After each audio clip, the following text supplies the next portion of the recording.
কয়েক দশক পর ফের বঙ্গ রাজনীতিতে রেল চর্চা। নেপথ্যে বঙ্গে প্রধানমন্ত্রীর রেল উদ্বোধন কর্মসূচি। 2019-এর লোকসভা ভোটে উত্তরবঙ্গে ধাক্কা খেয়েছিল রাজ্য শাসক দল। 19-এর লোকসভা ভোটে উত্তরবঙ্গে শূন্য হয়েছিল তৃণমূল কংগ্রেস।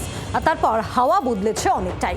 তা বুঝেই একগুচ্ছ নয়া ট্রেনের কৃতিত্বকে কাজে লাগিয়ে উত্তরবঙ্গের মন পেতে চাইছে বিজেপি, যদিও সেই কৃতিত্বেই ভাগ বসাতে চাইছে তৃণমূলও। উন্নয়নের কাজিয়ায় 26-এর ভোটে কি বিজেপির নতুন অস্ত্র এখন রেল? 17ই জানুয়ারি মালদায় আসছেন প্রধানমন্ত্রী। সেখান থেকেই কলকাতা গুয়াহাটি বন্দে ভারত স্লিপার কোচের উদ্বোধন করতে চলেছেন প্রধানমন্ত্রী, যা ভোটের রাজনীতি বলে মঙ্গলবারই তোপ দাগেন মুখ্যমন্ত্রী। ইলেকশন আসলে মনে পড়ে উদ্বোধন, আর ইলেকশনের পরে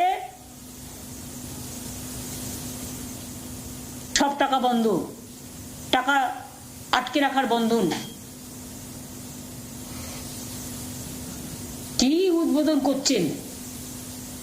মালদা থেকে জলপাইগুড়ি বা জলপাইগুড়ি থেকে গৌহাটি, এগুলো তো পলিটিক্যাল, যেখানে যেখানে ইলেকশন আছে ম্যাক্সিমাম।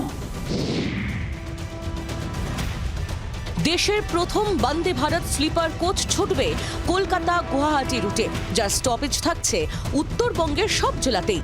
ভোটের আগে নয়া এই বন্দে ভারত ট্রেনকে ভোট এক্সপ্রেসের মতো কাজে লাগাতে চাইছে এখন বিজেপি। আমরা আলিপুর দুয়ারেও কিন্তু বাদ যায়নি, আলিপুরেও কিন্তু আমরা ট্রেন পেয়েছি। 17 তারিখ হাওড়া কামাখ্যা যেটা আমাদের Vande Bharat sleeper express train শুরু হতে চলেছে, সেটা আমরা আলিপুর দুয়ারবাসীকে নতুন বছরে আমাদের প্রধানমন্ত্রী উপহার দিয়েছেন। তার স্টপেজটা নিউ আলিপুর দুয়ারে হচ্ছে, যেটা দীর্ঘদিনের সাধারণ মানুষের দাবি ছিল। শুধু বন্দে ভারত নয়, অমৃত ভারত রেল প্রকল্পের আওতায় আলিপুরদুয়ার জংশন থেকে দক্ষিণ ভারতমুখী আরও 2টি ট্রেন চলবে।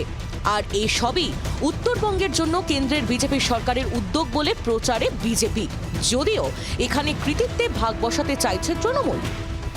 এটা তৃণমূল কংগ্রেসের লিডাররা, আমাদের সাংসদ, আমাদের বিধায়ক সুমন কাঞ্জিলাল, প্রকাশ সিং বড়াই, এদের দাবিকেই মান্যতা দিয়েছে রেল।